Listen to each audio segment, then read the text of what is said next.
Welcome back. Welcome back. I was excited. Oh man, I know, a little bit too excited. But we are gonna move into the draft of Ascension Zenith, as we said. Not a team that I recognize at all. Don't know much about their play, almost at all. And versus Resurgence, who have been showing to be kind of, I mean, for lack of calling them a resurging through the brackets Oh here, but wow, they end look up at they've that. Look at they've what been you doing did. they've been doing really well, and it's going to be interesting to see if they can throw up a win here against the Resurgence, who is probably going to be expected to kind of pull up to the upper ends of this tournament here. You know, Um, we are in the round of 16, however, and it is not easy yeah, to get here. The team that Ascension Zenith beat, Zot, we actually watched play last week, and they're not slouches. So I'm interested to see who's going to pick up here between Resurgence and Ascension. Of course, Resurgence we've seen play personally several times, and they do have a very strong roster. But you know, something I wanted to point out: if you've been keeping up with the EU scene, out of nowhere. Over the last month, team, I believe it's translated to Google Needs an Umbrella, but everybody's just been calling them Google, who appeared in December, suddenly found themselves the winner of the last qualifier, and they came out of nowhere themselves. So I'm not surprised by anything anymore, except that the draft has started, and that our good friend Thrall is the first ban. Yeah, Resurgence already going to get the ban on that throw. I wonder if that's going to mean a later prioritization of a different melee assassin. Curacao is going to be the map. First time we've seen them on this. Definitely, obviously, they're trying to push into a Rhaegar situation here. If they're able to get their hands on it with the Li Ming going to be banned out. It's like, well, do you want Rhaegar? Do you want Kil'Thas? Either way, if you ban one, we get the other. In both situations, we end up walking away with a win. There goes the Rhaegar. Kil'Thas most likely going to be the first pickup here for Resurgence. It's something that I don't think they venture too far away from. I don't think they prioritize Jaina or Stitches above that, but maybe I'm wrong here. And Ascension Zenith, I feel like if they were, how do I say this? If they ban the Thrall, I feel like Kil'Thas or Zagara is, I guess, their go-to here. They want to figure out which one they want more than the other, or the Jaina. Interesting. I don't know if I agree with this pick ban. Jaina is going to be the lock in there. I feel like that's a bad ban on Thrall if that is the case, that you wanted Jaina above the rest, but we're going to find out. If Ascension Zenith, excuse me, wants to answer here with a possible Kil'Thas Zagara, what they're looking to do. That would be my picks. I think at this point, people have seen me cast enough to know that Zagara is my probably comfort/pocket pick. I just feel like the vision she provides on any map is so strong. Kil'Thas, of course, being probably the strongest of the mages that is currently playable in this tournament, since, of course, Li Ming is not allowed. But it looks like Ascension Zenith trying to take the ETC away from Daihu. Yeah, and that would be a smart takeaway, especially because Resurgence in that second, when they're in first pick, their second ban phase or pick phase, excuse me, is almost always targeted towards like a melee tank that they want to prioritize. But they do give up the Zagara there. Resurgence quickly hovering that to look to pick that up, and now ETC is going to be off the table for them. I want to know if they're going to go for another Super Sonya style comp here. This is the spot where they would look to do it and lock in Stitches right now, later trying to prioritize Tassadar and something else later in the draft. I don't know if that is going to be what Resurgence goes to, but that is what they, I guess, have been gravitating to recently in their drafts. Zagara has beautiful delay there. Jaina has the great follow-up as well, so Stitches would be a decent pickup here. But it looks like they don't. They want to pull away with it, prioritizing the Murden. I wonder if that's a response to ETC being picked up by Ascension. Not totally sure, but really solid tank pickup for them. Definitely. And of course, anytime ETC is picked up, there's always the threat of that super strong dance. Murden, of course, having easy access to stuns makes him a great counter pick to the ETC. Resurgence has shown us that they are very capable with Stitches. I've seen them play as Murden as well. They are not slouches in any of the tank departments. Daihu able to play pretty much across that entire roster of tanks at the moment. I'm interested to see who comes out as the next ban here, though, as I don't think either of these teams have really tipped their hands to a unique drafting strategy. Yeah, both of them kind of are pulling with like, well, these are some generally strong picks. I think if anybody made the bold move, it was the ETC and Murden picks at the pot spots that they have. But I agree. I think that there's going to be If there is going to be a big play, it's going to be right after this ban phase here and the next 2 pick slots for both teams. The later half of the draft always kind of swings the momentum in favor of one team over the other if the beginning half looks anywhere near the even, but the Falstead ban going to come out. I like that ban. I think Cursed Hollow is one of the maps that he shines the most on, able to stay and soak a little bit longer, also able to get to contention when he needs to. Being able to fly all over the map, especially on Cursed Hollow and the relative size to the other maps, is a great ban here for Ascension Zenith, as you don't want Resurgence to be able to get that early level lead. Absolutely. And the bans here for the rest of it looks like an Abathur. I wonder if that's a specific pick for Ascension with research being done, or if that is just out of the case that they just don't want to deal with that global pressure. I personally feel like they have to know Ascension plays in Abathur, or they're just so confident. It's one of those, I think my team's better than yours, so we're just going to not risk any crazy things, right? Like an Abathur pick, or like maybe a Lost Vikings or something else, or it's a specific ban. So Resurgence, interesting choice there. I want to see if Zenith responds with something strong. Uther, Divine Shield on the Mosh Pit, going to be really powerful there. Also keeping Kael'thas alive. He does struggle against the AoE damage, though, and spread damage that Zagara can do. She just has so much raw output. He definitely has a problem with her. And what are they going to lock in for a little bit DPS here with Falstead no longer on the table? I think it's going to be Raynor. Indeed, it is Raynor, and Resurgence is going to be able to pick up the next 2 picks. I'm wondering... so I guess, is Raynor who you're going to throw down there in the bottom lane against Zagara? No, definitely not. He can't really deal with her. That's what I'm saying, but who does Ascension have that's going to be able to stay down there at the bottom? On big maps where the rotations are harder, you can tri-lane and make her less effective. It's on the smaller maps where you can 4-man rotate. I'll get to that in a little bit. I want to talk about right now is what about is Stitches an option? Is the first question I have, and number 2 was what about Zerathul? If they get a double pick here and they do decide to go for Stitches, it wouldn't surprise. Well, no, Tyrande coming out as the next pick. It could be Tyrande into Stitches, as well-timed Lunar Flares are a great follow-up to a good hook. Yeah, I think there's a lot of routes that can go with this comp. I don't think from Resurgence, they draft a little bit different than I'd expect in a lot of ways. They definitely catch me off guard. Like, it's pretty close to what I think, but then always they kind of catch me off on the loop. I can see them running Tyrande as a solo support or a duo. Oh. There it is. A possible Brightwing pickup. And that double support is going to be really, really effective. And keeping their team up, it's going to be another interrupt from Mosh Pit there. Keep in mind that D-Shield, if it is out early enough with the pre-cleanse as well, should be a really difficult thing to actually get a poly off during that amount of time. And it's going to be a lot of bonus CC and damage for their team, but is it going to be enough to walk away with a win here for Resurgence? Ascension thinking about their last follow-up here on their pick ban.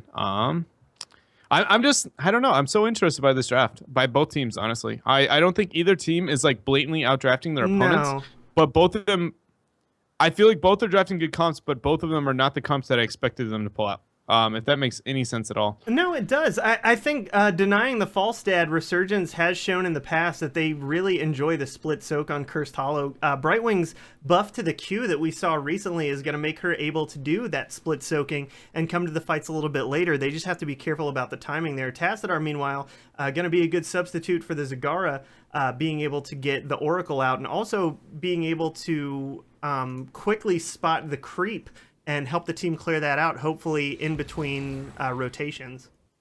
Having Tassadar, Raynor, and Kael'thas, though, they have very, very weak early game, and Resurgence's comp definitely, beyond the fact that they obviously have Jaina and Murd and Tyrande, it's just how weak Ascension's early game comp is. They lose the early game absurdly hard, which might lead to some snowballing map objectives, and the reason for that is because when it comes to Cursed Hollow, if you can't win the early game, tributes are very difficult for you, and now having the Brightwing, they have an absurdly powerful 4-man, right? Resurgence has Murden, Tyrande, Zagara, and Jaina. That in the early game is one of the hardest combos to deal with. Now they have Brightwing split pushing at the exact same time. Yeah. Mix that with the weak early game of Ascension. I don't know if they're going to be able to deal with that early game curse unless they get some very good laning decisions and poke and somehow get an XP advantage with a split push even against the global that Brightwing has.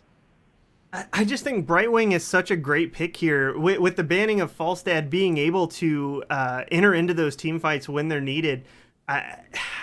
There's something to be said in Cursed Hollow, even more than some of the other maps, as far as being able to do that split soak, especially because the delay, the team fights at the Tribute can take so long that the longer that you can stay in lane and continue to push, the more advantage your team is going to be able to get. Zagara, great at delay. Now Resurgence's complete draft is starting to become more clear for me, as they're built more around poke and delay and giving Brightwing the opportunity to get that extra soak. Absolutely. I mean, and they excel at it greatly with the Zagara Roachlings, and Tyrande most likely going to be picking up Pierce at level 4. Maybe an extended range on Q for Jaina as well to get a little bit more delay. They have a lot of interrupting tools. I very much agree with you there, and Brightwing split push is definitely going to come into play, especially with the weak early game from Ascension Zenith. Excuse me. I just fear that if the game goes a little bit too deep and Resurgence doesn't get big enough lead, that they might have a little bit of struggles when it comes to their comp. The Chain Bomb, Rainer, Tacitor survivability with the possible Uther Divine Shield on Dimash. There is a lot of CC, there is a lot of teamfight ultimates, and there's a lot of chokeholds that they capitalize on with their comp. A lot of it's going to come down to, in my opinion, the first 3 tributes are going to really kind of set apart who's going to walk away with this game, especially when it comes to the mid-game boss control. I think those are things that we need to be looking at very closely when it comes to who's going to walk away with a win here. I agree with you. I think that the first set of tributes is going to decide who gets that momentum swing, and I'll tell you who wants it. On the left side, Resurgence with Killick on Jaina, Daihu on Muradin, Equinox on Tyrande, Shot on our Zagara, and Rixie on Brightwing. And in the red trunks on the right-hand side, we do have Ascension Zenith. All get me with that sweet dance. I love it. Thing that Temple Storm used to do back in the day. Love it. So Ophi's going to be on that Money Pig also, and he's going to be on that Uther. We have Sup Baby is going to be on the Tassadar. Ramo is going to be on that ETC. Twammy is going to be on the Tassadar. And in the upper lane, we do have, I'm going to go with Tiger is going to be pushing up on the upper lane there. Owl coming out to try and get a dismount. Not going to work out there. But they do know that they're in a winning situation here for Resurgence because of that Owl. And again, we're seeing another 5-man stack initially from Resurgence here in the middle. This is something that you can almost set your watch to. They're always going to start middle. They're always going to come out 5-man. It's something that we have seen as a hallmark of Resurgence play. Yeah, and talents at level 1, nothing too crazy for either team, but a stun coming out. Yeah, ETC decides to face check the bush. Resurgence showing exactly why that opening strategy can be so powerful. Curiosity certainly killed the cat, and in this case, Curiosity's name was ETC. Yep. And their early game composition, again, showing how quickly it can delete somebody from this realm. Tassadar is going to be in the bottom lane against the Zagara. That's going to be almost a dead even matchup. He doesn't win that lane, but he doesn't lose it either. He kind of just like derped around and doesn't get totally bodied. Meanwhile, the gank potential coming up in the top lane. They lack kill potential up there. They can get a kill, but it's going to be a little bit more difficult. Rixie's Q is going to be very crucial when it comes to the gank up there when they don't have Jaina. Definitely. It doesn't look like anyone's chosen any kind of weird talents here. It looks like this is all pretty standard. But they are running the 3-men from Resurgence up top. It looks like Jaina is going to be able to hold it with her brilliant wave clear there in the mid. And down at the bottom, as you mentioned, a very, very close matchup between Tassadar and Shot on that Zagara. Yeah, and they're gonna just be going blow for blow, trying to get as much lane XP as they can, clearing out the creep. Again, they kind of just, I mean, they both kind of stalemate each other out. Nobody really gets a huge advantage. A lot of it's just who can play safer. Like here, we see the aggressive rotation from Resurgence to the bottom half of the map. Twammy being very aware of this, and now actually getting zoned XP. Love this decision here. He's gonna be missing a little bit of the minions here and the XP by the pushing out of Shot and friends here, trying to be like, hey, if you want to move up and get a couple of those creeps, you're gonna lose some. You're going to lose your life or you're going to lose the soak. And now the defensive rotation, finally the tri-lane going to be happening on top from Ascension Zenith. I like this choice from them, trying to force the pace of the gank squad. It's something a lot of lower teams, I feel like, struggle with doing. Yes, we do see Resurgence has the stronger roam squad. They have the Muradin, they have the Jaina, they have the Tyrande. But what if you just split push in one lane so strong that if they don't get a gank anywhere else, you end up with a front wall? All right, and that's what I'd like to see them do. A little bit too late there from Ascension Zenith, and that rotation is now going to give up Giants, their Giants, keep in mind, on the lower half of the map. I really like the decision making there from Resurgence.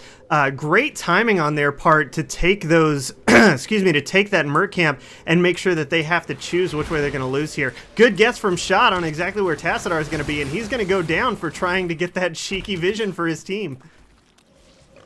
Yeah, and then they're going to mend the rotation. Here, Shot's going to cap it as soon as he can. The pick is all he's going to take there in order to walk away with the kill. And then, meanwhile, we see ETC trying to deal with those Giants as best as he can on his own. That actually used to be an old school strategy. Rommel might be walking into his death here.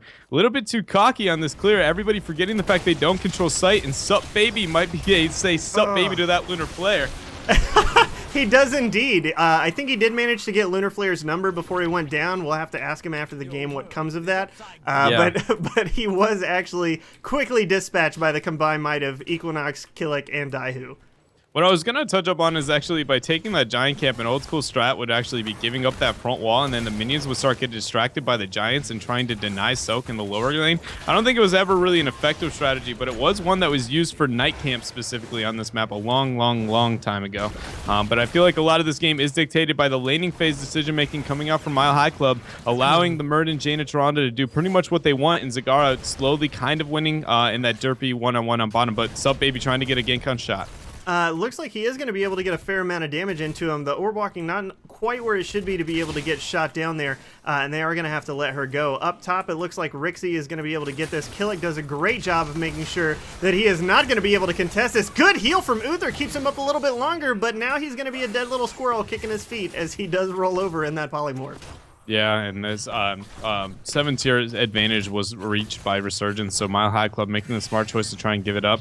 But with we see at level 7 Shot picking up that endless creep, he's going to provide a lot of vision to his team. Now a level and a half disadvantage and 2 tributes down. We see exactly what we were talking about when who would dictate the pace of this game and who would walk away with a win. If Ascension wasn't careful enough and able to deal with the situation, they're going to snowball this lead and watch Resurgence possibly punish them even harder into the mid to late game. They have not only, like I said, they have level 9. They're winning the race to 10 by a large margin. They have a beautiful amount of sight that's going to be provided by the Zagara here, but then also they're about to capitalize and get a curse, which is where we saw this exact same situation almost happen last game with the Resurgence, where they get the lead and then they get the map objective as well, and then they just snowball to where their opponents don't really know how to defend. So let's see if Mile High Club, or excuse me, what is their team name here? Ascension Zenith, sorry about that, can respond more appropriately than Mile High Club could last round. Now, this actually is a better position for Zenith. This is one that they want to take before they manage to get to 10. They are actually going ahead to get the early positioning for it. Down bottom, the bottleneck is where Daihu and friends are going to come from, but it doesn't look like they had that covered as well as they could have. Big damage here coming out from Ascension Zenith. 10 has been achieved quickly. The ultimates have been picked up, and I wouldn't be surprised if we see Ascension get completely erased here. Great double Q from Muradin. He does get stunned out there, but he is going to be able to finish off Raynor for his trouble, and that is going to be a curse for the side of Resurgence. And that shows already out the gates that we might see the same problem happen with the Ascension Zenith. Willing to take that fight when their opponents are so close to 10 is so risky. We do see Uther at least responding accordingly, giving it up, trying to deal with the upper half. Keep in mind, he will lose to Brightwing in that lane very heavily. Meanwhile, in the mid lane, just Ripperoni and Cheese there. Kael'thas is going to be blown up from the early game combo of Equinox, Miranda, and Jaina. And again, we see their opponents are taking the fight. Even though they don't have level 10, they are not willing to soak the side lanes and play passive. They're willing to risk it against such an early game composition here from Resurgence. I wouldn't be surprised if we see this game look much like the last one after seeing the small decision making from Ascension Zenith. It does not look like Ascension Zenith has the respect for the combo that Resurgence has built their draft around.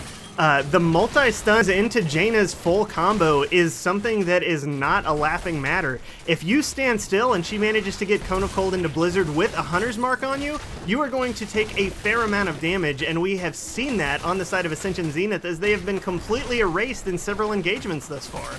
Absolutely, and you see on the upper half of the map, they stack the minion XP there, so they're able to ensure that we get the boss down on the lower half. Really good decision making there from them, forcing the rotation from their opponents to go top. Now they have a boss threatening a keep, which has pretty much no front wall on the lower half of the map, then rotating up to try and get a double boss play here. Brightwing staying bottom, trying to provide as much vision. If she needs to teleport, she will to the upper half, and this is a really good lead and situation for Resurgence to be in. Waiting till they see their opponents on the bottom half of the map, and then they're going to just force on the upper half. They're expecting that they're going to be there. So Resurgence, I mean, abusing the early game comp as well as they possibly can here. Really good decision making for them overall, and I'd like to see Ascension Zenith try and make a big play in the mid game when they end up getting on the same talent tier. It's going to be 13-15 when that happens, and that's the fight that they need to take to try and come back in this game. It does look like we're going to see a very large push up top here. Resurgence not just grabbing boss, but also taking the time to grab the night camp as they do have vision. And of course, Rixie down here at the bottom continuing to soak, knowing that she has no fear of getting ganked with her global presence.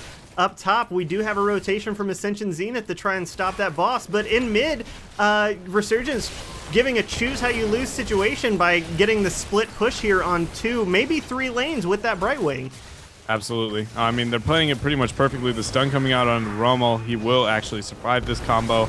Because it is underneath the keep, they aren't willing to dive it quite yet, and they just lost a front wall on bottom, front wall on top, and front wall on the keep there. D-Shield coming up with the body block from Daihu. ETC barely going to survive. There was a 4-man stock from Resurgence, and I believe that Muradin's Q was down there. That would have maybe been the only opportunity they were going to get a dance off, but if he's dancing now, it's in heaven as ETC is quickly taken to the slaughterhouse.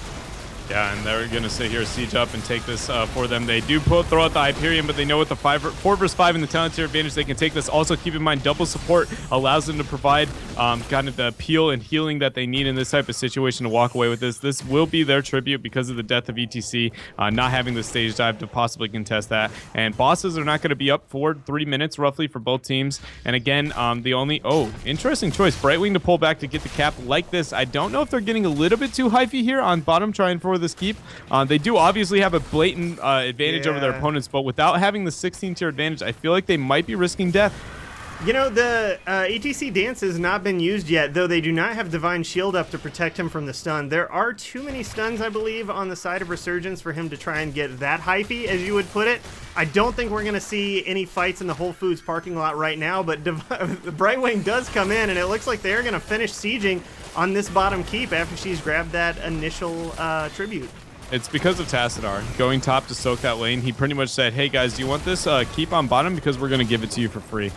Perfect decision making from Resurgence, realizing that their opponent's not only down a talent tier but a 4 versus 5. They can move up and effectively take that. I do believe that if they had sent anybody up there other than Tassadar, or Tassadar didn't go as far, they would have been able to defend that. And Tassadar's pretty hard to siege into with the shields as well, to be able to keep the structures alive, especially with having the Kala's Embrace there at level 7. Bosses, again, not up for roughly 2 minutes, which are usually the legal point in this game. But remember that level 12 into 15 fight I was trying to talk about there? They didn't manage to actually get it. XP advantage because of that keep being taken is going to fall in favor of Resurgence, to the point where there will never be a point where they can take a fight on an even footing. And again, Resurgence just dominating the map, painting it blue, looking to force fights whenever they have these talent tier advantages. And Ascension Zenith's got to be hoping for a prayer here if they're going to come back in this game.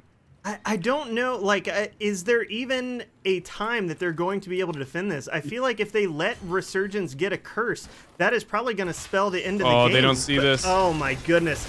Great engagement here from Resurgence. The Lunar Flare comes out. 3-man Maw. The ring. The ring is a little bit late, but she still manages to grab almost all of them. The dance comes out, but he's really just treating them to a beautiful Sonata, as he has no hope of getting any kills here without the help of his team.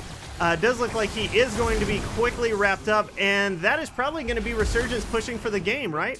Yeah, they're going to be forcing for it. They should be able to get away with it as long as they do it effectively. They're waiting too long here. I think they're going to recognize that. Yeah, there they go. They realized they waited too long if they were going to act on that, so they're going to take top keep instead. They're just going to wait it for this, back out, take the tribute, have 2 tributes up. With no keeps up, that actually curse can threaten the core. There won't be bosses up for another minute. Actually, 26 seconds on their boss, so they'll back out.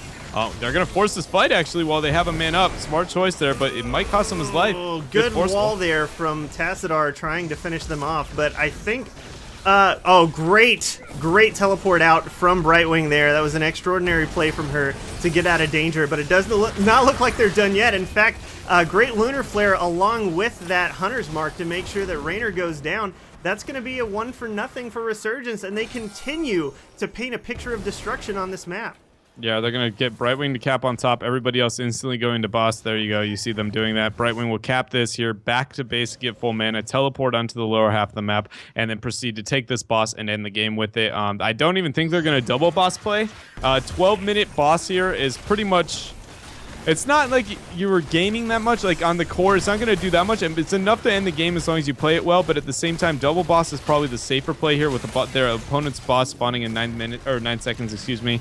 And we'll see what they decide to do here. They have been showing absurd confidence, like on that top keep, for instance, that I think they're doing, just saying, hey, we feel like we're the better team. Yes, they have a colossal lead, but at the same time, I feel like they're kind of playing with their food, if you will, at certain points here with Resurgence. And again, yeah, they're going to threaten for the core here instead.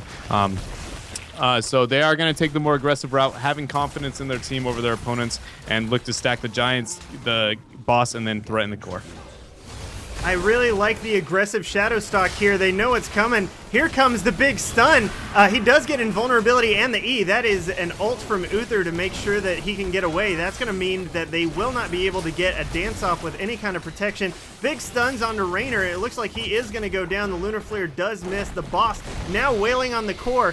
Uther finding himself inside the 7 stomachs of the Maw, followed up with the quick ring, and that's going to be good night for him. Again, trying to get the dance off is Rommel, but he finds a Lunar Flare for his trouble and is going to be squirrel hunted by the entirety of Resurgence. Quickly, they are putting down, and that is going to be a complete 5-man wipe before the core goes down. Resurgence really trying to show they are here to win this week. Yep. No, they're doing really well. They're playing their comps exactly like they should, taking all the advantages that they can, never letting up, never giving their opponent any free anything, even if it's as small as a night camp. They're just saying, hey, we are controlling this map, and we are going to let you get to play our game. We aren't going to play yours. And that's exactly what they've done for almost every game that we've seen them play here today. What I really feel like a lot of what this is coming down to is just teams kind of giving Resurgence advantages at certain points, and they completely just capitalize on it that they don't need to. For instance, if you think about the kid trying to take the fight over the Curse when they don't have level 10, willing to risk your opponent having level 10, but nothing to actually take the team fight there. They were willing to risk a 5 versus 5 over a Tribute for Curse when they didn't have level 10, but then when level 12 to, I believe, oh gosh, it was level 11 to level 15. They were not willing to take a fight where they had ultimates and their opponents, and they didn't have a massive tier, and they sent Tassadar to soak top to fight underneath a keep. So like when you think about that logic, right? It's like ultimates. They have ultimates and you don't, and you have no structures to defend, but you were willing to take that fight. The other fight, you had a structure to help defend for you, and you had ultimates, and the talent tier was only 13, which is not that effective compared to 16, 10, or 20, and they weren't willing to take that fight, right? And so it's kind of like just the really unique decision making that if the teams clean these up, I feel like Resurgence is going to have a harder time, because I feel like I said, they're almost to the point where they're playing with their foot. There was a couple points there during that game where they force, like, even though there's no objective, just expecting their opponents pull away from structures like the core and just like fight us because we're going to win. They're just saying, we think we're better than you and fight us, and then end up walking away with a win. So maybe they are, but I really do feel like Ascension Zenith, if they cleaned up a little bit of things, they're going to have a chance here.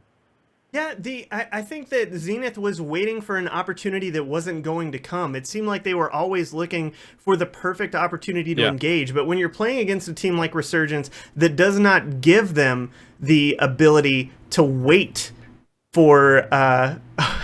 when you're playing against a team like Resurgence that is not going to give you any bones, that isn't going to give you the opportunity to find that perfect engagement, you basically have to take what you're given. If you have the opportunity to even get a pick, I know that there was a point where ETC was out front and he had taken a lot of damage. He had Divine Shield thrown on him. There was a 4-man stack from Resurgence, and he chose to slide away as opposed to sliding in. I understand that it was the risky play, but when you're playing a team like Resurgence and you're playing on your back foot, you have to take the risky play in order to come back. That's your only option. Yeah, there aren't gonna be a team that goes, hey guys, would you like to maybe make a comeback here? You have to take it from them, right? Yes. They aren't gonna be like, by the way, here's your comeback, you can have it. Okay, use it whenever you like. We got this for you. Happy Valentine's Day. Yeah, you have to rip it out of their hands, and I agree with you. I don't remember that moment specifically, but I do agree that there are moments where they need to be like dancing around the back line, like, oh, when are we gonna be able to get this fight? When are we gonna be able to do this? And just be like, okay, guys, we're in a bad situation. Yes, but this is the best chance we're going to get. Let's take it and just all in, which is exactly what we saw game number 1 of today, where they were fighting against the boss and they decided to force the 4 versus 5 fight where they completely wiped. I don't remember the team that did that. I think it was Tomb of the Spider Queen, wasn't it? Yeah, it was on Tomb of the Spider Queen. At least, I believe it was Mile High Club that did it. I might be wrong on that. Either way, at least they were willing to force a situation to try and win the game rather than just sitting back and being willing to lose. It wasn't the Mile High Club. It was the other team that we fought.